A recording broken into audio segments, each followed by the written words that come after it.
Luluto ako ng atay balon-balunan chicken pork. Yan. Yung parang parang mechado. Merong chicharo, ayan yung celery, tapos leeks. Ginisa ko lang siya sa oyster sauce,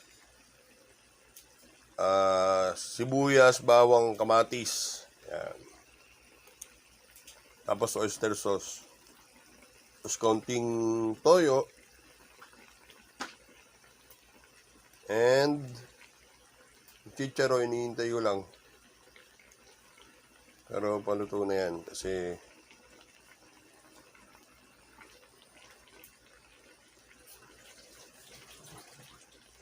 sarap po.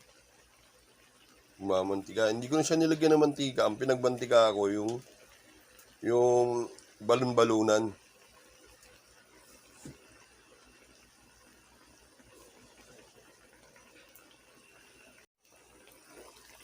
Yan. Ito na yung natin ngayon. Ito na yung chicharo natin, oh. Lalagay na natin. Kasi natutuyo na yung natin. Mawala na yung sabaw niya, eh. Yan, ilagay ko na yung chicharo. Yun lang natin yung maluto.